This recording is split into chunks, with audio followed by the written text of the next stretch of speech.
Daily Blast Live. We're talking about what you're talking about. You all ready for this? This is a sham. No. Y'all, Just stop. get real.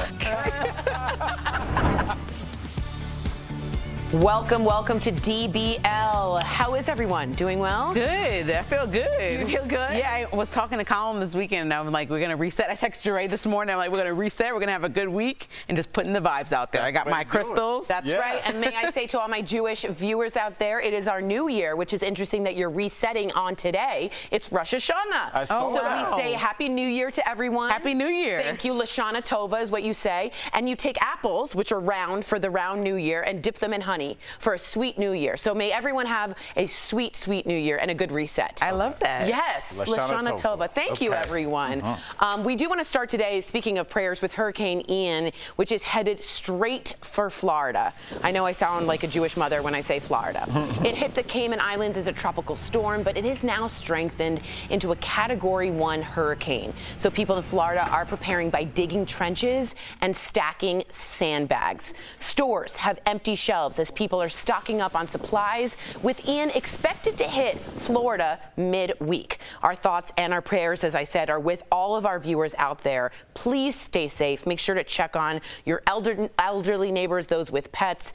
Al, you've locked up for a hurricane before. Yes. I when I was in Miami, the first hurricane that I went through actually was a Category 4. It was a Hurricane Wilma. Oh, man. And I'm coming straight from Cleveland at that point, or Rhode Island actually, and I didn't take it seriously.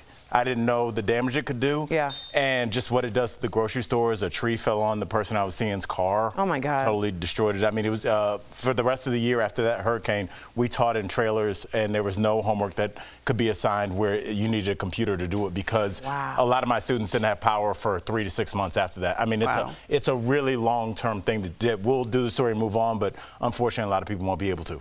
Yeah, and you always taught me, I didn't know this, the damage water causes. I didn't know how quickly and how the rot and damage lasts so long. Water destroys everything. Right. We are thinking of all of you. Please write us in if you're there so we can hear about it, what it's like on the front lines. Well, switching gears, of course, it is official. Rihanna will headline the Super Bowl halftime show. That's big.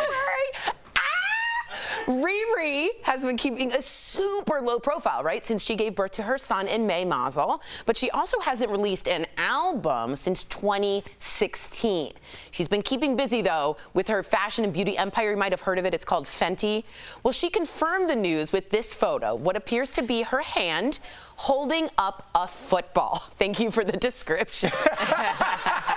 In a sign of solidarity, the NFL changed its social media bio to the National Fenty League, which is, of course, Rihanna's last name and her mogul empire. Rihanna now turned down headlining the 2019 halftime show after Colin Kaepernick and others were criticized by the NFL for taking a knee during the national anthem.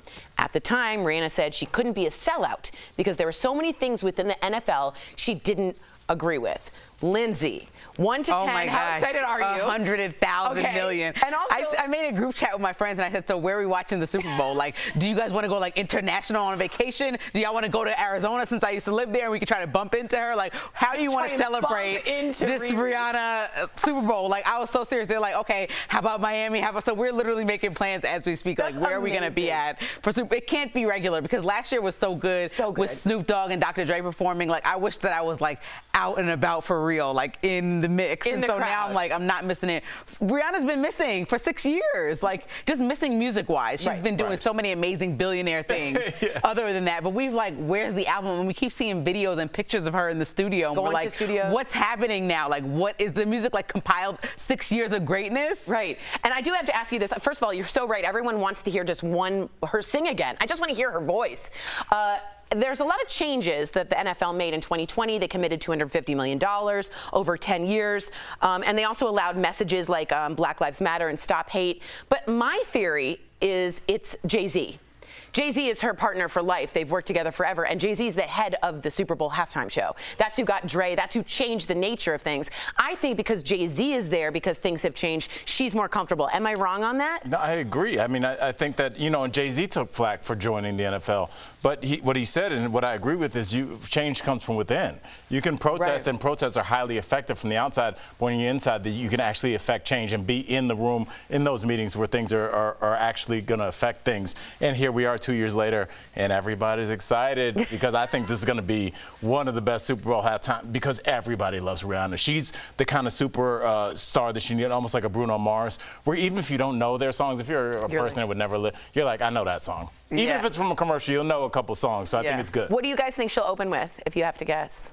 Umbrella? I don't know. I was going to say Umbrella. I feel like, but either way, like you were saying, the Super Bowl to me has been going just downhill, downhill. And then it has little bumps where it's like, oh my God, like Beyonce performed. That was amazing. Like, but it still was just like not the same ever since Justin Timberlake, Janet Jackson nonsense. It's like you guys picked the most random artist you possibly could that nobody called for. Everybody called for Rihanna. Everybody. So this is going to be perfect and right on the nose with what the culture feels like. And I feel like also Jay-Z being there, he knows exactly what's going on in all cultures. I mean, he did a cross rock album with Linkin Park, like so he understands like all music genres. I think he's been a master of that over his career. So he is going to get what is timely and important to bring and what kind of music we want to listen to. And then on top of that, he's probably pressing them inside of the organization, making sure that they follow through with those commitments that were made to people of color. I was going to say, I don't think Jay-Z would have joined had they not made those changes. But now that Jay-Z's in there, it's like, hello, the best of the best. Yes. Let us know what you're excited for. I like that one with Eminem, The Way You Lie.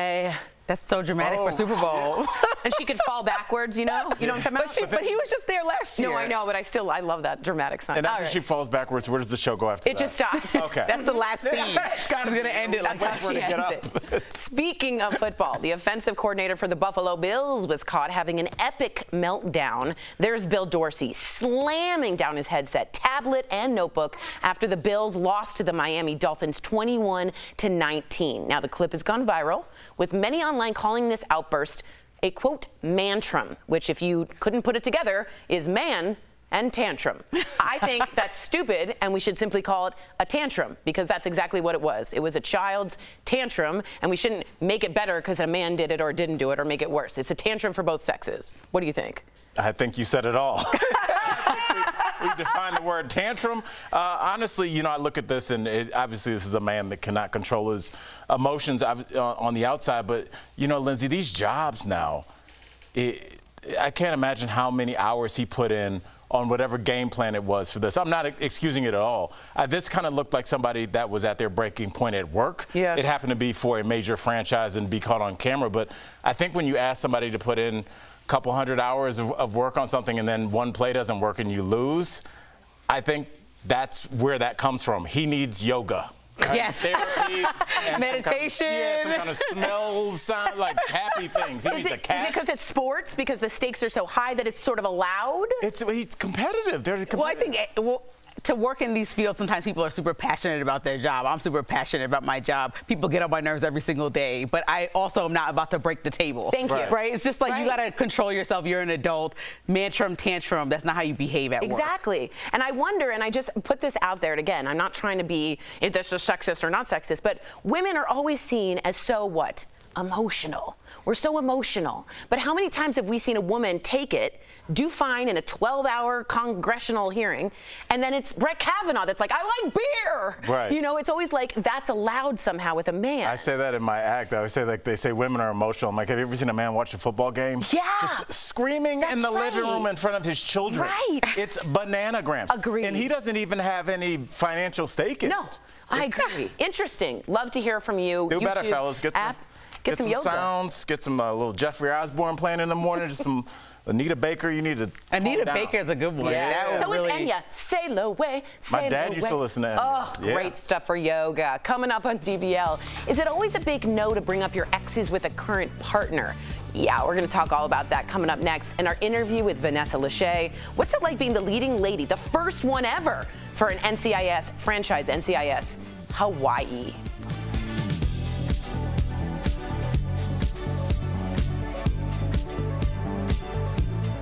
Closed.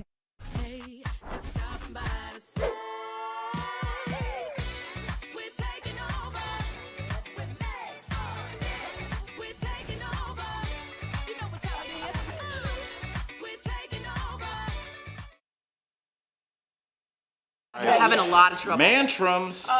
So next block, you guys are talking about, you're going to intro just a story about a Dear Abby letter that was written, a woman who's been married 40 years. Oh, speaking about the ex. Yes, and her husband talks about which is not good. Okay. Before, and you quote specific words. Okay. So we have a couple things to talk about. What is your advice to this woman? Did you ever date someone who talked about their exes? Do you talk about your exes? Should you ever talk about your exes? Who is this? I'm Bobby Bennett. Nice to meet you. Oh, thank you. Shana Tova. Shana Tova, thank you. Bobby, you are new. We always like to put people on the spot that are brand new. Oh, well, then I should have better light. Yeah. Where are you from? Give us a little background. Born and raised, Denver, Colorado. Nice. I'm a native, so it's like a unicorn. Beautiful. That is good. And then what's your dream job, dream goal in life? Doesn't have to be about a job. To make the world a better place to live in. We like Bobby. We love Bobby, don't we, Lydia? Yeah, we do. Okay, back. BJ's mad that I did that, but I always like to introduce. Lovely meeting you, Bobby. Did you guys meet Bobby? Yeah. Hi, Bobby. I'm Al. Good to meet you, Bobby. Lindsay. Good to meet you, Bobby. We need to do a formal intro. This is Ebony. I'm Jeray. Tori always does so well with that. No, Steve, of course. I just put her on the spot. There's not one what's going on. What did you do different? Yeah, your lips look great. I really wet the sponge. Also, Lydia. And I took the time, and this is why Jeray, Stephen Hill says you lost weight. You could tell. I was looking at the good, this bitch is blended for Jesus. Like, literally, and the hair, like. I was like taking the time out. Welcome to Behind the Scenes. Hi. Hi. I'm All right, Jeray let for us the know. play. And thank you, Bye. Stephen Hill, for telling Jeray he lost weight. Thanks, Stephen. Good morning, welcome.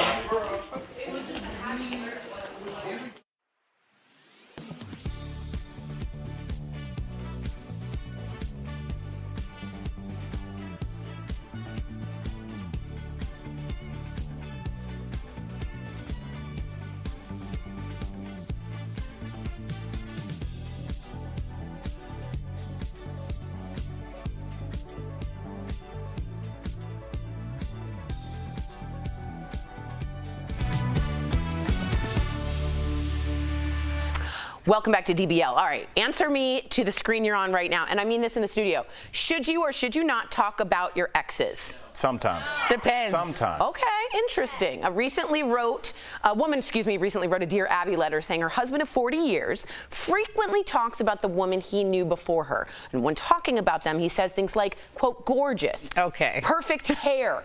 Well endowed. Okay. When the wife talks to him about how it makes her feel, self-conscious, he says she is, quote, sick in the head. Okay, he's gaslighting her. Like a YouTube tutorial on gaslighting. Yeah, that's like one-on-one. That's like the way you start with.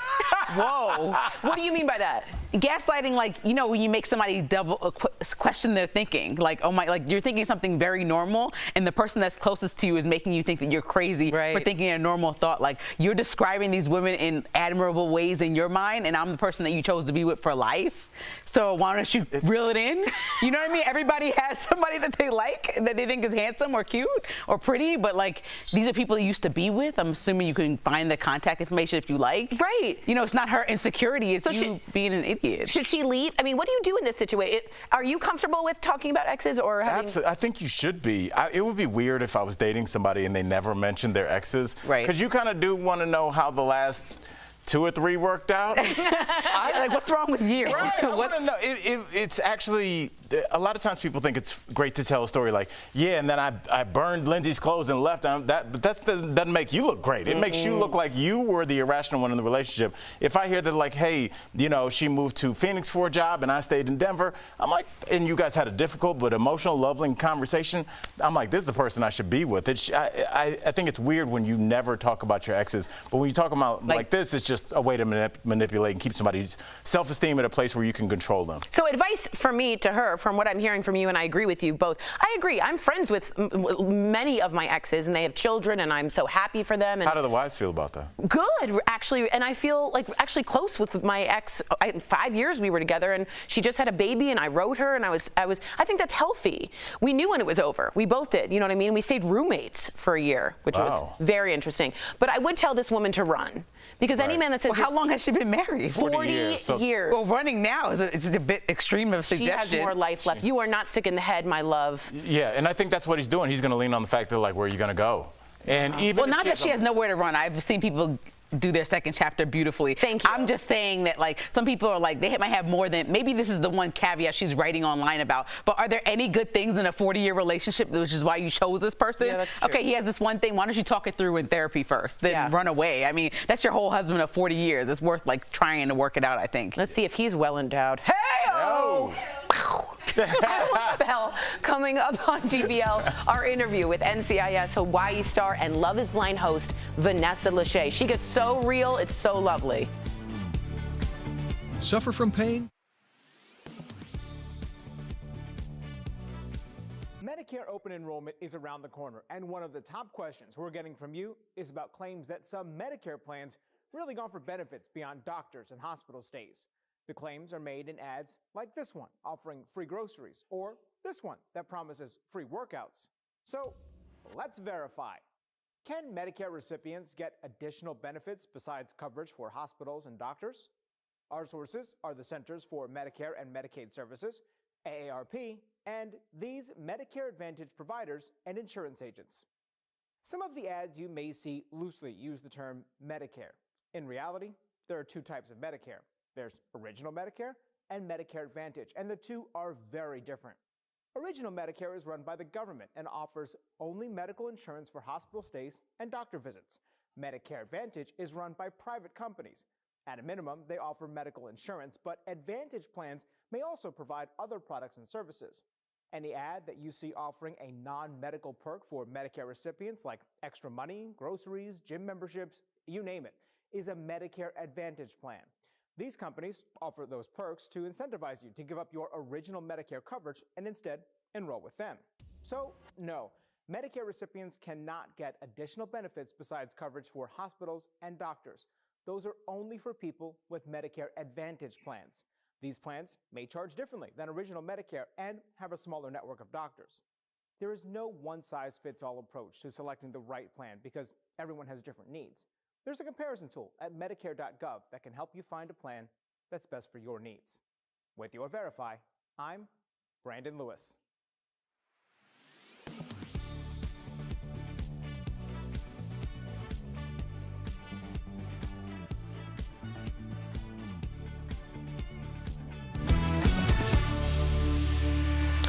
Welcome back to DBL. There is no doubt you've seen Vanessa Lachey host some of the most binge-worthy reality TV shows. And when she's not doing that, she's busy being the hardcore boss on NCIS Hawaii. Earlier, we chatted with her along with our guest co-host Mary Lou Henner. Check it out. Vanessa Lachey, welcome. Thank you. Wow, what an intro. Vanessa, let me start off with this question. You live in Hawaii. Do you say Hawaii? If you're from the mainland, he's making fun of me. Do you just say Hawaii? He's making fun of me. You know what? Hawaii is a respectful way to say it. It's the true way to say it. But if you're a local island person, you would say Hawaii. Oh, so we're just happy to have you say it at all. I said so you were being respectful. I was respectful. Okay, well, I gotta so up my basically, I think So, Vanessa, you and your family have been living on the island of Hawaii since you took the job, NCIS Hawaii. Was it hard? The island of Oahu. Oh, you're on Oahu. Yeah. Oh, now, okay. this has turned into a geography lesson. Well, it seems like an easy question, right? Hey, I'm moving to Hawaii. Everybody's on. Come on, did you get the question out? Was it hard for you to move there?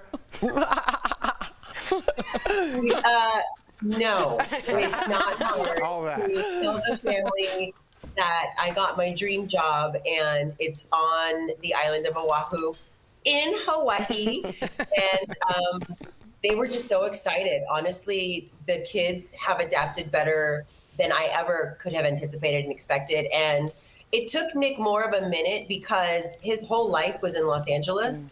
And I literally asked him to, support me and the family, which he didn't hesitate to, and move into the middle of the Pacific Ocean. Like, he has no friends there. He has no work there. Nothing is there. But again, he's so happy being a dad and being a supportive husband that he's finding his footing. And now he's living the local dream. He's like, I don't have to put on tennis shoes ever. I wear Levi's and shorts, t-shirt. He is a happy camper. Yes. I love that. I'm also not going to show my husband this interview because he's going to expect the same from me.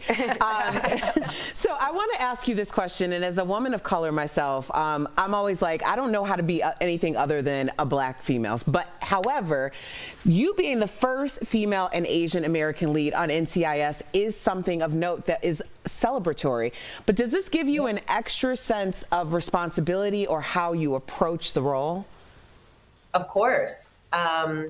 You know, I don't take for granted the opportunity that has been given to me and how much I want to evolve not only my character, but maybe this stereotype on television, because there are women special agents in charge in the real NCIS, and there are Asian American women. And so it's not that we're, you know, reinventing the wheel here. It just never was on television, a woman at all as the lead of the franchise. So it's like a double honor for me.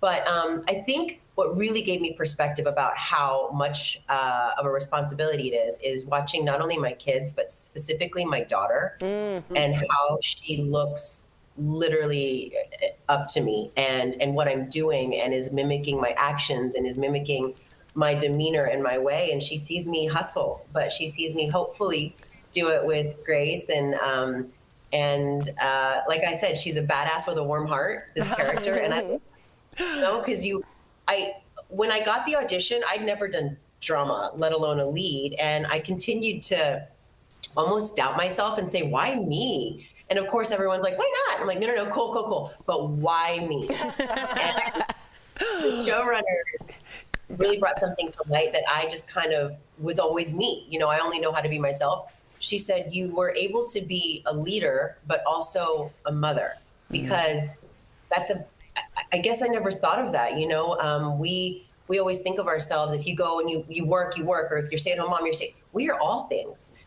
Most women are all things. We wear multiple hats. You also get to work with your friend, you know, which is so fabulous, Wilmer Valderrama. And it's like, I'm sure you two have a secret language. And I just have to say, because we've met at an audition, you are the most beautiful star I've ever seen that looks even more beautiful in person, if you believe it or not. Because she is stunningly gorgeous. I'm just saying. Mary Liz. This is a lot of makeup. It's not even my hair. Because I have cop hair. I have cop hair, and I can't do anything fun. So when I do press, I'm like, put in the hair. Let's get the jewels. Yes, You look amazing. You look fabulous. Gorgeous. Congratulations, Vanessa. DBL Nation, be sure to catch Vanessa in NCIS Hawaii on CBS and Paramount Plus. New episodes are out on Monday. We'll be right back. Bye. Thank you, guys. Promotional consideration is brought to you by... There's not a lot Gen Xers, Gen Zers, and Millennials have in common, but more than 85% of these generations use mobile payment apps, according to a 2020 NerdWallet survey. These apps work by linking to your bank account, credit card, or debit card. When you want to send money to someone, these apps like Zelle, Cash App, Venmo, and PayPal deduct money from your account and send it to the other person. Simple, right? But wherever there's convenience, there are also scammers. So we're going to show you 2 common scams and tell you how to protect yourself using these sources. The first is called the accidental payment scam. Here's how it works. First, a scammer uses a stolen account number to create a fake profile. Next, they use the dark web to buy a list of cell phone numbers. Then they send out dozens, sometimes hundreds of payments to those numbers, playing the odds that the owner also uses a payment app. Wait, they send you money? Yep. These scammers are literally banking on your kindness. That's because once the money is in your account, they send you a message saying the payment was an accident and ask you to send the money back to them. So, because you're a nice person, you do. Except the app takes the money from your bank account to pay the scammer. Usually around the same time the person whose account was stolen is reporting the fraud.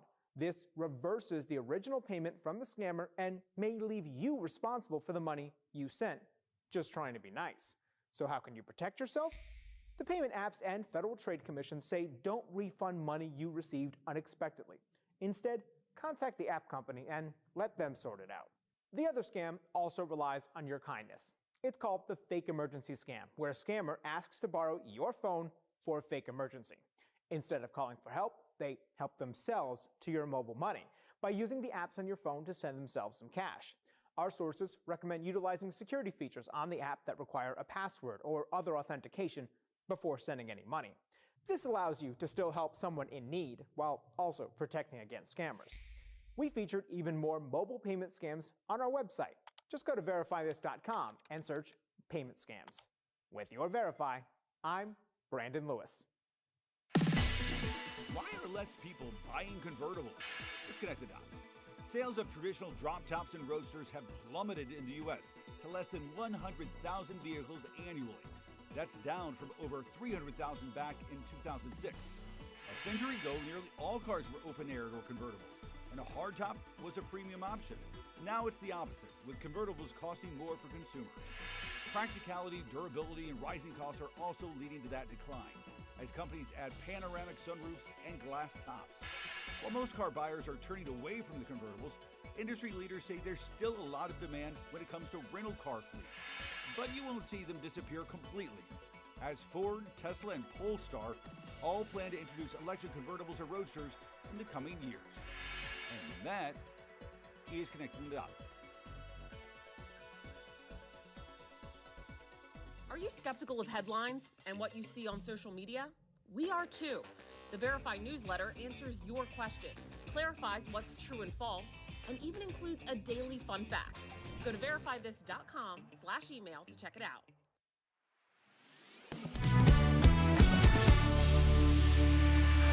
Welcome back. Before we go, I saw this over the weekend. I hope if you haven't, you get to see this. We've got an incredibly heartwarming video for you. Check this out. This is June, who is blind, and June got a chance to tour a fire station and meet a firefighter for the very first time. Now, earlier this month, Junie's mom posted this video saying his favorite part was spending time with this patient firefighter who let him touch his uniform, his gear, and now Junie has an actual first mental image of what a firefighter actually looks like, because he couldn't picture one. He loved the sirens and he loved everything about fire trucks, but he didn't know what that looked like. And I find this so heartwarming, don't you guys? Yeah, people like that who just take the time out.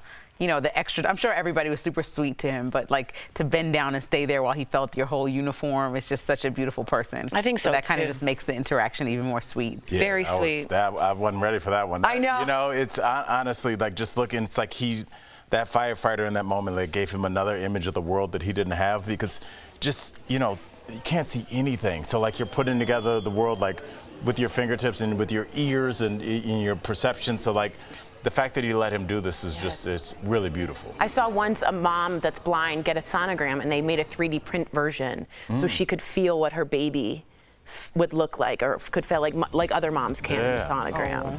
Sorry to end with such teary things. I know, I'm like, Lashana Tova again, Happy New Year. We'll see you same time, same place tomorrow.